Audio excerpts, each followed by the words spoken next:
Still scoring like Mo Salah, but you won't see me on the wing. Oh, that's your girl I didn't know, brother. She was really trying to get it in. She was trying to give me blows, whoa, I didn't even say a thing. I don't force girls, I get girl force. Shorty blowing like the wind. Still winning, man, I can't lose. Had to hit him with a part two. Pretty girls, let me touch it. You got no touch, Lukaku. I finesse it, ain't hard to. I just R1 and then R2. I could run through if I want to. Like a through ball, I just pass through. Hello and welcome to the relegation battle. Unfortunately, Joel is not feeling well, so you guys have got me, you've got Jack, and you've got Tom in today's episode. So, to start off with, North London derby. Of course, we have a Spurs fan here. He had a 2-0 lead. How do you feel about that? Disappointed. I was fuming. Absolutely fuming.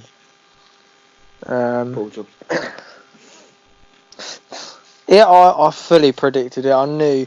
I said when I was watching it, if we concede, they will get something out of the game, because it happened last year. Last year was a bit worse because they ended up winning the whole thing. This year they didn't, but we basically had it in our control and we did bottle it. Do you feel like it showed, maybe because of the transfer window and some of your players being unsettled, or do you feel like there's deeper problems within the squad? Nah, I just feel like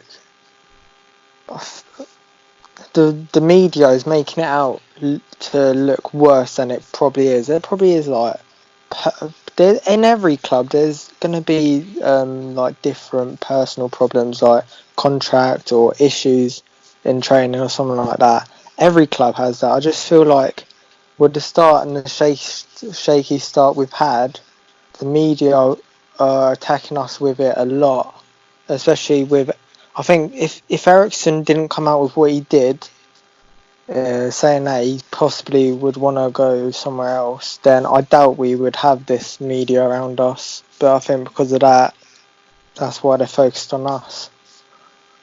Jack, as a neutral, and you got to see the game, do you feel like Arsenal or Spurs are in a better position this season? From that game or like the start of the season? From what you saw in that game and then more broadly.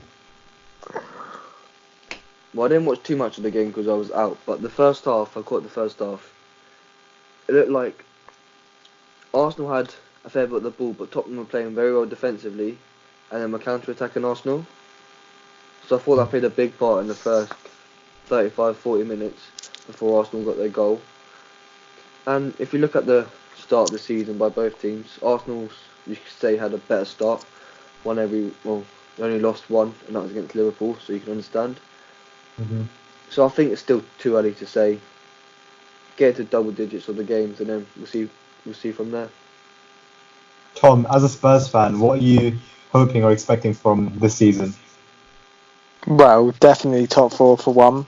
Every team's got to cement that when you're the top six. We've done that for like the past 5 years, so you've got to continue that.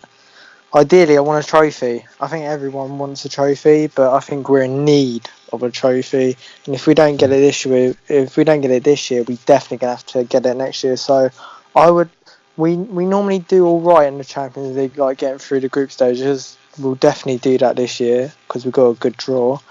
But I want us to go for don't go too weak on the EFL Cup or FA Cup. Try and go for it because we need a trophy.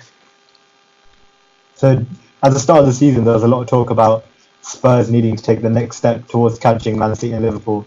Do you think you've done enough to do that, or? Nah, I've said in the previous episode, like literally the first one we've done, when Joe asked me, was the transfer window good? I said yes, it was good, but it's the first one. You are not going to be able to do one whole project in the space of one window. It takes a time. You need more windows to get the right players. You can't just do it in one window. It's impossible. Let's look at some of the other fixtures from the weekend. So, one of the biggest ones was Southampton 1, Man United 1. Jack, how do you feel about that? Exactly the same as the Wolves game, in the fact that we were 1-0 up, we had total control when we were 1-0 up, and we just let it slip again. Poor defending, and it cost us 2 points. Not good at all.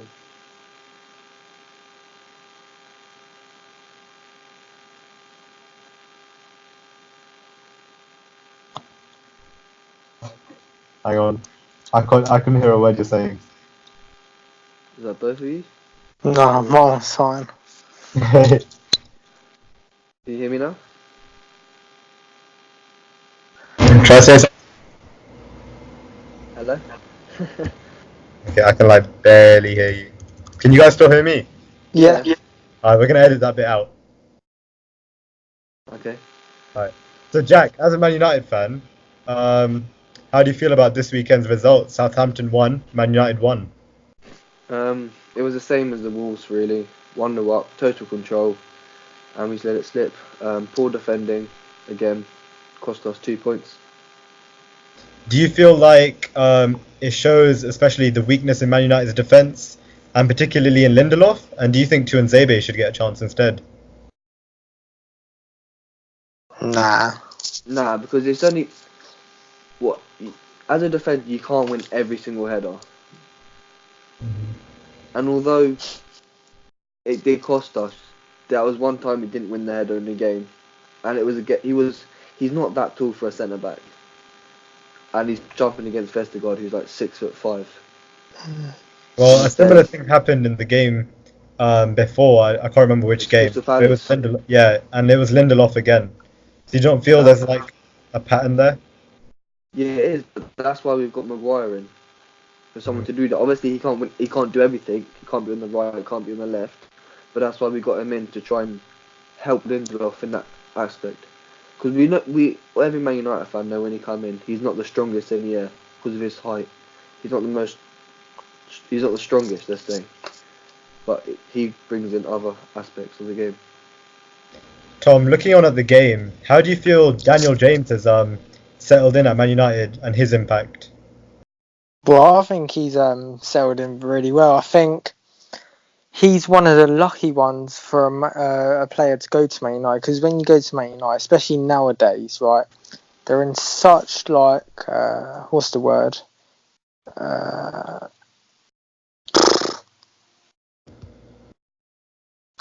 What's the word? I know what you're thinking, mate. I don't know what you're thinking. Oh, expectations. Sorry, I had brain fart there. Right, they're expected to like be where they were, and then so as Man United, they want to get all these big players in. So like when Pogba come in, big expectations, loads of expectation. Harry Maguire, expectations. Wan-Bissaka, expectations. But even though Wan-Bissaka is young, he's been proven in the Prem, so you expect him to do good. Whereas Daniel James is young and he's from the Championship, so he's come in with no pressure on his back. He's more like free. Yeah, and I feel like he's just using that and just playing his football. Whereas if there might be pressure, it might stop him from showing his ability. Well, there'll be a lot of pressure on him now as well, with Alexis Sanchez gone as well, joining Lukaku with no replacements in.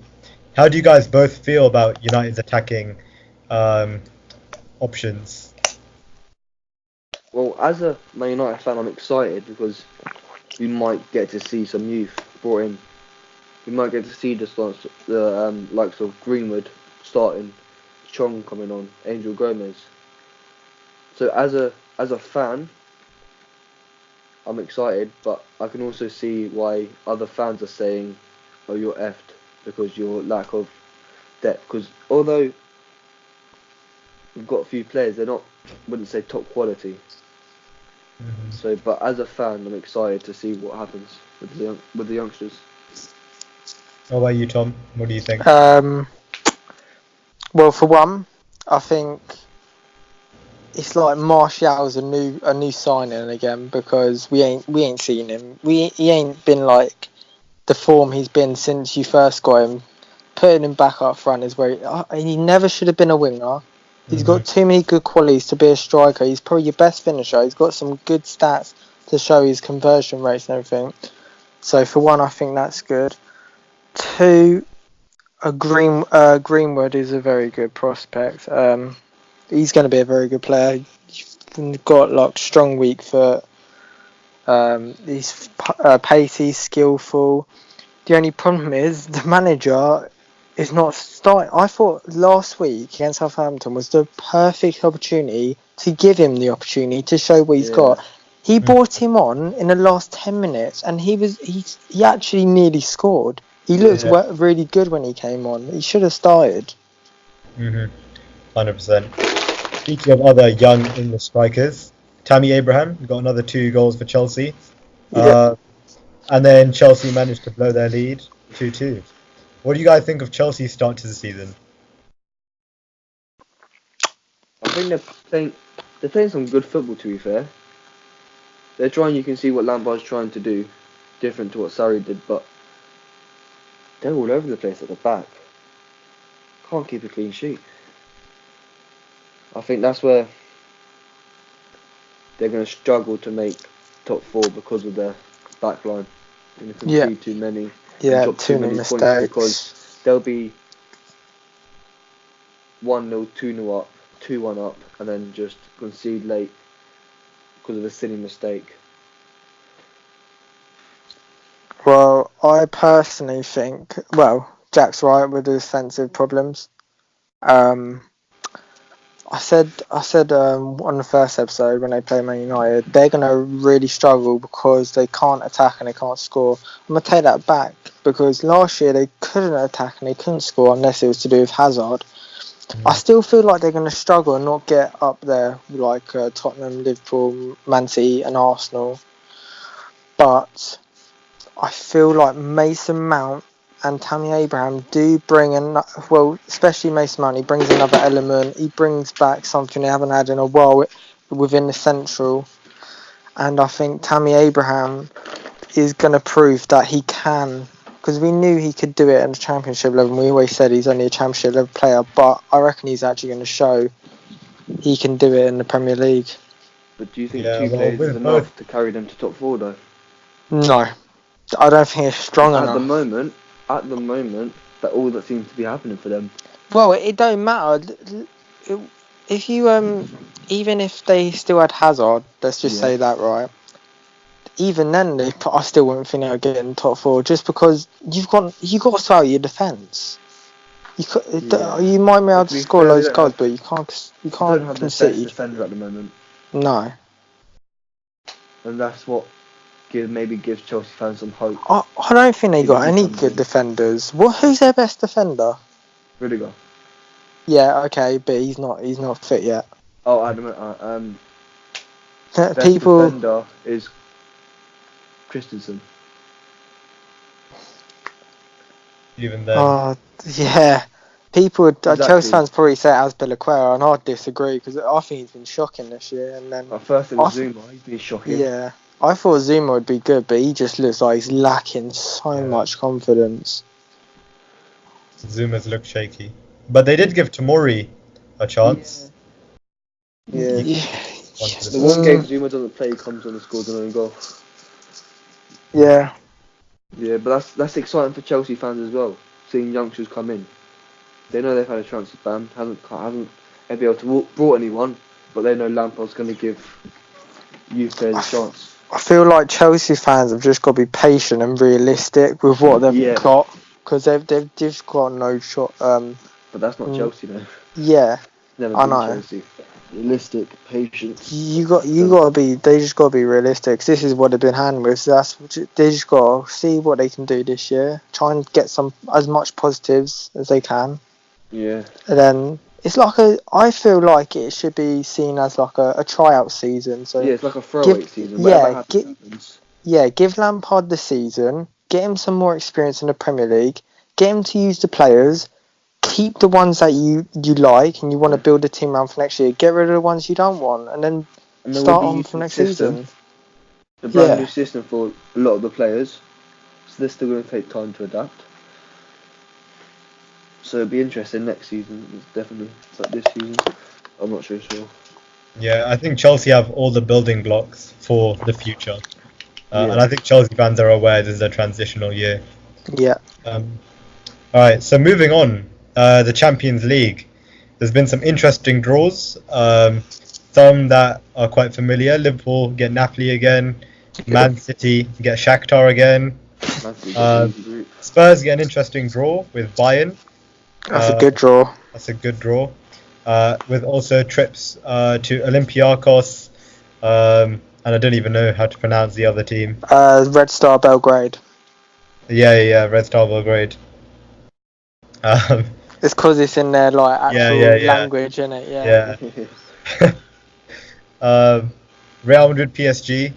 Are there any ties in there that you guys think could cause some upsets? As in like the group. For example, we have Group F: Barcelona, Dortmund, Inter, and Prague. Yeah. I'm going to. Yeah. See, I would normally say Dortmund. Obviously Barcelona's going to get it. I'd normally say Dortmund's going to get in there. I feel like Inter's going to get it because of the manager. I think he's a brilliant manager. And they've made some good signings this summer with Lukaku, Sanchez, along with many others. Yeah, so Sanchez hasn't even started yet. Yeah. So, yeah. How are those four? Who are you backing to go through? I'd say Barcelona, Inter for me. Interesting. What about you, Jack? It's so tough. I gotta go. I think Dortmund still looks strong. Yeah, they are. All of them strong. Yeah. Let's not forget they made a lot of good signings as well, with Hummels coming back, the other Hazard. Yeah, Fogan. Yeah. Along with a load of others. That should be an interesting one. There's also some interesting groups. Chelsea get Ajax, Lille, and Valencia. That's not easy. That's a tough group. Yeah, I'm telling you now, that is a tough group. Away at Valencia. I'm putting Ajax favourites for that for the starter. Even after losing, are they the same team last year though? Yes, because they've got a good manager. They play some really exciting football, and they could have lost a lot more than they did. They lost 2 players. They still got some nice. That'll be a really fun group to watch, to be fair. Yeah, because a lot of the teams there are very, very even. As in, they're all going through sort of transitional years. Yeah. With quite a lot of few players. Yeah. Chelsea, Lille losing Pepe. That should be an interesting group to watch. Yeah, I think Lille will come bottom in that though. Mm-hmm. I don't think they're strong enough. I feel like. Yeah. So moving on, we have the international break, and Southgate has made some interesting decisions with some of the youngsters called up. We've got Tyrone Mings, Mason Mount. What do you guys think of Southgate's selection and his growing trend of moving away from World Cup stars? Well, I think it's important for the future, for one. 2, it hasn't really worked anyway, so you need to experiment with other players. You need more sparks to happen, especially within the defence. I think that Mings, I'm hoping, is going to be a good player, because I've always said what we need now is good centre-back pairing, and like a playmaker, like a passer, like Eriksen, De Bruyne. Maybe Maddison could be that. Some don't like him, some do. But we'll see. I think that's what he's put out is very good. What about you, Jack? Yeah, it's very exciting as an England fan coming up, because a lot of good youngsters are coming through. But then you could also say there's a few people that are in the squad that maybe should not be in the squad as well. Like who? Lingard. Oh, is he in the squad? Yeah. Jesus Christ. Yeah, but to be fair, I don't think he'll be there for long, because Dele Alli ain't in there. But that's the only one I say there's a few. That's the only one on the top of my head that I think should be in there. But Dele Alli's not in there because he's not been playing. Yeah, that's the reason. Anyway. Yeah. I'm gonna put you guys on the spot. We've got Euro 2020 coming up soon. If you guys had to pick your strongest England 11 at the moment, what would it be? I'll start with you, Jack. Well, I think last year would have been different because last year last year? No, whenever at the World Cup he played 3 at the back, didn't he? But now he's gone back to 4. Yeah, but So- what would you play What would you play? if you were the well- manager? If I was the manager, Yeah. ooh.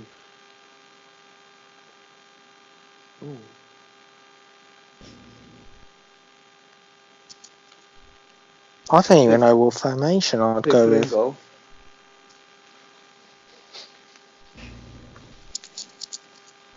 Oh wait, are we doing out that squad that got picked? Yeah. No. Any England It could player. be Any. any. As in, if you were to pick your Euro 2020 starting 11, who Chilwell would it left back. Who left back? Chilwell. Chilwell. Maguire and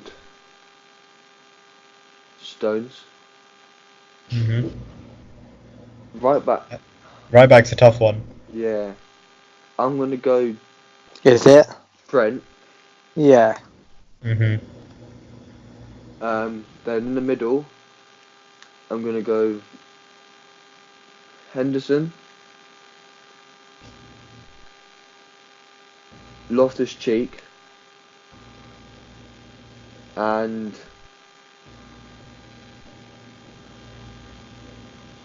I'm trying to think. I'd go Barkley. hmm 'Cause Okay. he's actually played well for England recently. Interesting. Then top 3, I think personally picks itself. Harry Kane, Sterling, and Sancho. Jadon Sancho. Yeah. What about you, Right. Tom? Right. Well, I agree with some of them. What you said, I'd change. Right. First of all, keeper. I'm going with Tom Heaton. Really? Yes, because he is a better keeper than him. I know distribution-wise, Pickford is better, but personally for me, it's not hot. I mean, I'd rather personally my keeper to keep it out than, especially since we have problems at the back. I wouldn't even want to play at the back that much with our defence anyway, to be honest. So I'd go with Heaton because he's a better keeper.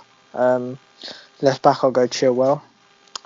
Then Maguire, Stones. I'd pick Stones for now because I feel like we need to see more from Mings, especially in this international break. Yeah, that was my reasoning because it's next year. He's not going to get that much experience at international level.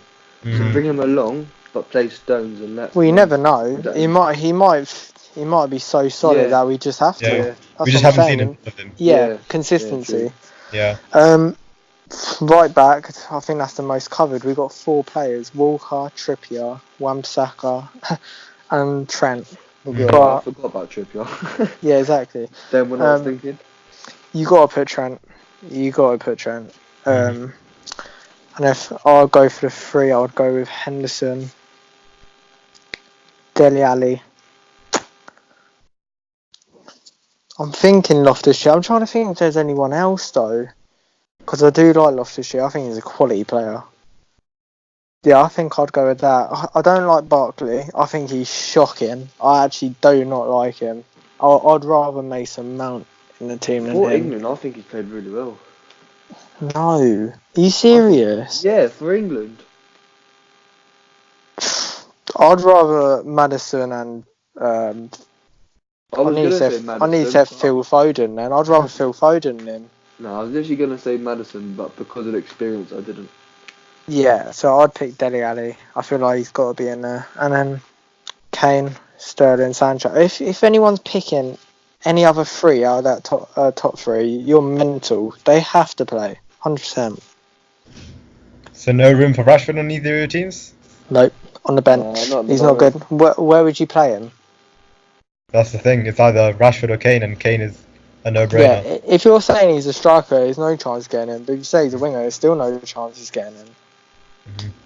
Do you feel like, if you had to think, what would England's weakest position be at the moment? Centre back. Yeah, or centre back or like Or a defence. creative. Yeah, I What do you think a mean defensive midfielder. yeah, but don't. If Yeah, you but think Henson about, plays that. yeah, I know, but you got him. But who else, really? Yeah, when you think Yeah. about Are it, you Henson saying the weakest in only depth real or holding weakest in? midfielder. Are you saying weakest in depth or weakest in like starting and like?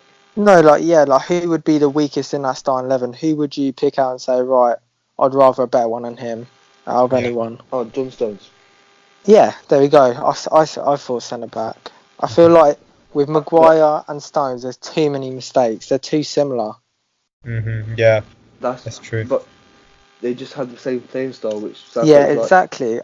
Oh, we fully need a Van Dijk, or a Ramos. We need that like a strong leader in there. Chris That's Smalling. no, I thought you were gonna say actual defending. no. I Well, thought you were gonna say actual defending. well, he's gone to Roma, so he's got a chance of being the real small Dini. Oh dear. Speaking of Van Dijk, we have had the UEFA awards, and he did get voted as the best player. Is that a precursor to the Ballon d'Or? And do you guys think Yeah, he's yeah. better than Ronaldo and Messi? No, Yeah, because no. you can't say he's better than them because he's different positions. He's not better than them anyway, Jad. They're the best As- players ever. Yeah, true. As in for the Ballon d'Or. How can you not pick someone who scored over 50 goals? Yeah, I know, but I told you last time. It's because of what he's done. He went he got to the finals of the Nations League. He went and won the Champions League, and he got runners up. He had a very good season, whereas Messi won their league, which you expect. That's how people think. I'm telling you now. Ballon d'Or is individual. Yeah. Winning the Premier League, winning the Champions League, is a team. Well, the only way I He's see Messi scored. winning is if Van Dijk gets injured now. Then don't play for the rest until we get to Ballon d'Or. It's not that long. I know it's not that long. That's why he has to get injured now. I still think he still wins it whether he gets injured now or not. I think it's done. Yeah. Did you see the votes as well? They were quite Yeah. clear. Yeah, that's what makes me think, he's definitely going to win it now. Do you feel like it's also a bit of pressure from fans who've just seen Ronaldo and Messi every year? Because obviously we had Modric last year. Yeah. Van Dijk's been. They want to change. Yeah. But you can't change for the fact they're so good. To be fair, Jake, like obviously I think Messi should win it, but then I can see why Van Dijk wins it. Yeah, obviously you can, but I like going back, not going back, but going to what Rio Ferdinand said the other day. He's a centre back, and scoring goals is the hardest thing to do in football. And Messi scored 50 plus this calendar or whatever it was. So, and he's a centre back. He knows how hard it is to be a centre back as well. Do you know what it Even is as said well? He shouldn't have won it. I feel like it's sort of like, oh, you got 50 goals. Yeah, it's Messi. You expect it. It's Messi. That's why they're like. It feels like someone say Sancho done it. Yeah, breakout season for him, and he went and got that many stats. He got good stats anyway, but Messi stats.